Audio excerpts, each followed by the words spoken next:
Buenas tardes, querido profesor, recibe un cordial saludo de mi parte. En el día de hoy le venimos a hablar del decreto 1421 del 29 de agosto del 2007. Mi grupo está conformado por Marcela Córdoba, Dori Joana Rivera y mi persona, María Reyes Díaz.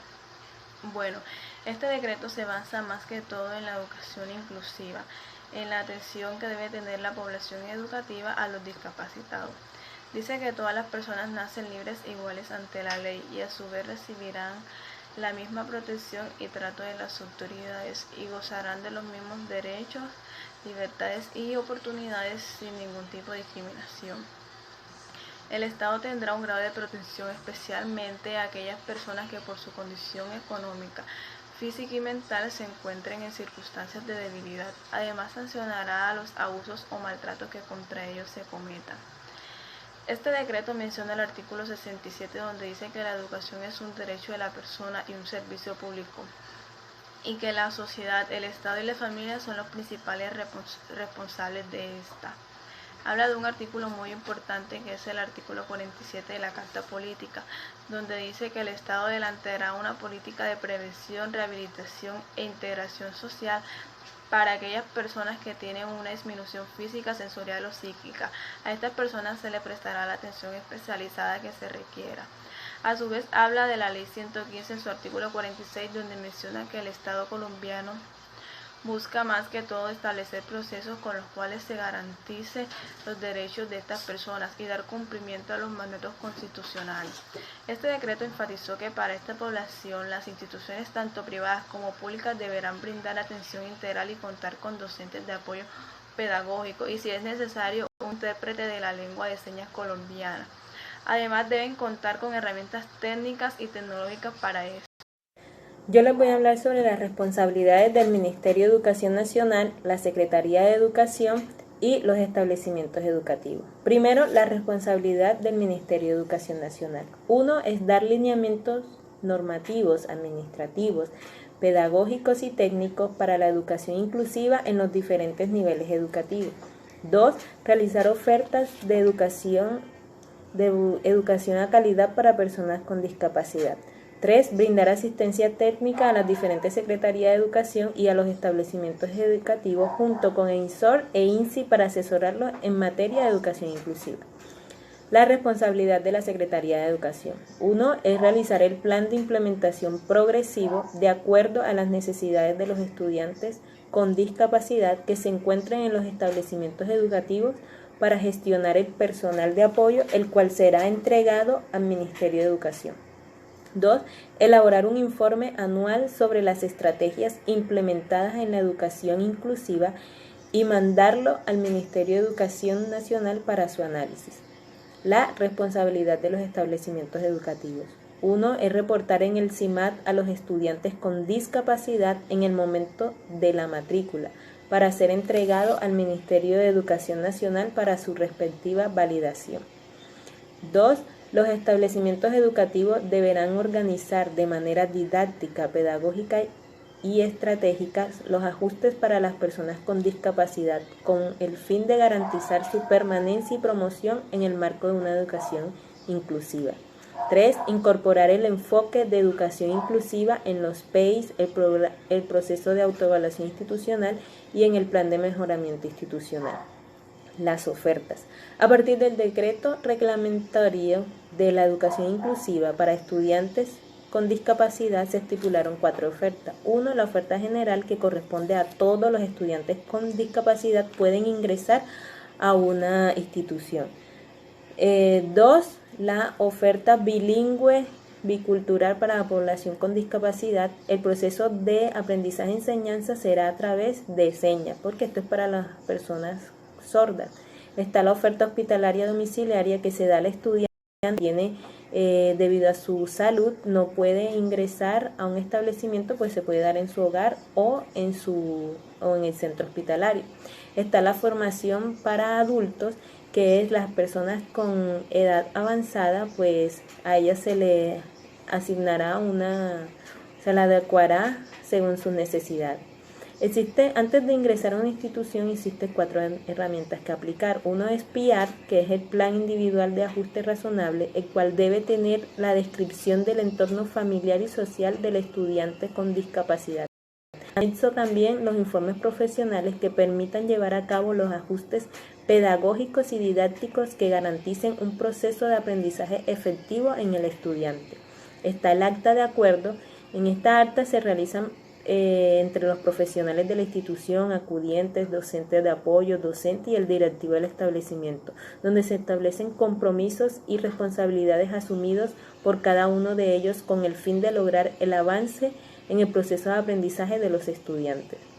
Está el informe anual de competencias pedagógicas. En este se plasmaron los avances, las debilidades y dificultades que presenta el estudiante durante el año escolar desde el momento de su ingreso. Este informe reposará junto con la carpeta de PIAR, el acta de acuerdo y demás documentación del estudiante. Y por último tenemos la historia escolar. Es una carpeta que contiene información del estudiante con discapacidad que ingresa al establecimiento educativo y sirve para que cuando el estudiante sea promovido al siguiente año, el nuevo docente se remita a ella y pueda conocer los antecedentes y situaciones educativas actual del estudiante, garantizando así la continuidad del proceso educativo que se viene llevando con él y un avance constante. Gracias. Buenas tardes. Hemos estado hablando del decreto 1421 de 2017, el cual como tal busca garantizar la educación, la accesibilidad y la educación, la garantía en esta parte a las personas con discapacidad o con capacidades excepcionales. Dentro de lo que hemos observado y lo que hemos hablado sobre el PIAR, sobre lo que debe determinar cada una de las secretarías basadas en lo que rige el decreto y lo que determina también el Ministerio de Educación en la parte de la flexibilización y adaptación curricular. Esto es importante. Otra parte importante de este decreto habla del plan progresivo de mejoramiento. Estos planes progresivos de mejoramiento, las instituciones los deben manejar dentro de unos plazos. Determina los siguientes plazos. El primero habla de un año, que es el cual se debe realizar con inmediatez. El segundo habla de un corto plazo que está regido a partir de 3 años y en el último año debe estar terminando de hacerse esta implementación. El tercero habla de un plazo a largo plazo que determinan 5 años, lo cual quiere decir que en su último año de implementación también debe estar evaluándose este proceso. Estos procesos deben ir al Ministerio de Educación. Ellos deben determinar si son viables o no y darles una respuesta en un máximo de 6 meses. No todas las instituciones educativas deben realizar este proceso, son un poco más para aquellas que tienen un alto porcentaje de personas con discapacidad. Por otro lado, también observamos que las evaluaciones y la promoción para estas personas es igual que la promoción para un estudiante sin ninguna condición especial. La comisión de evaluación es un ente que toma decisiones y orienta el proceso del maestro entre las acciones que se deben realizar. Esto quiere decir que los estudiantes con discapacidad recibirán los mismos informes de seguimiento y la retroalimentación de todos, al igual que la retroalimentación de los demás estudiantes. Para los estudiantes cuyo PIA se haya identificado en los ajustes que se deben hacer con la adaptación curricular, el proceso de aprendizaje al finalizar el año debe anexarse el informe a este proceso pedagógico, y esto forma parte de los componentes en el historial educativo que lleva el estudiante. Esto aplica tanto para la educación preescolar, para los estudiantes de básica y de media. Este anexo se debe elaborar por parte del docente de aula en coordinación con el docente de apoyo y los demás docentes que intervienen en el proceso educativo del estudiante. La promoción de los estudiantes se debe tener también de acuerdo a lo que busca el PIAR. Este plan de estudios que busca determinar las metas de aprendizaje y las observaciones que se realizan.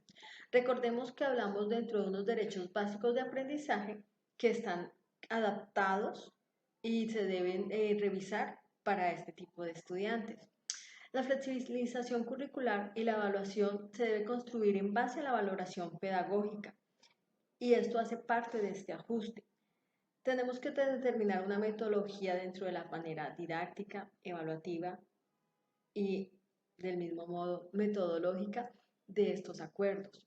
La familia es un componente importante en estos procesos, no se puede desligar, ya que como tal son cuidadores y ellos también nos ayudan a observar qué más necesita el estudiante dentro de sus capacidades. No podemos dejar de lado la intervención por parte intersectorial. A esto me refiero con los psicólogos, fisioterapeutas, dictámenes médicos, todos estos diagnósticos de evaluación que también deben llegar al colegio o a la institución educativa para mejorar este proceso educativo. Por otro lado, cuando sea necesario, la comisión toma la decisión para la promoción con la persona de la persona que tiene discapacidad o estas capacidades excepcionales. Esto quiere decir que cuando hablamos de una persona con unas condiciones especiales, también se mira la promoción anticipada. Pero también se debe determinar si el ambiente a donde va a pasar le sirve o no le sirve. Todos estos aspectos siempre van a estar evaluados por parte de dicha comisión. Por otro lado, los estudiantes que al terminar su época estudiantil ya en su grado 11 pueden pasar a la educación superior.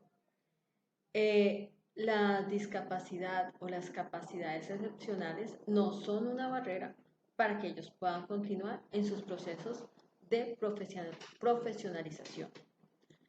Las instituciones educativas están como tal forzadas a también adaptar estos procesos a que no sean barreras en el momento de la profesionalización.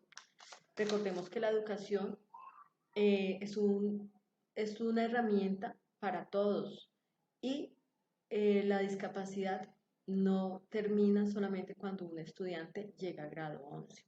Debe continuarse ese proceso y debe garantizarse esta parte en la educación y la continuidad.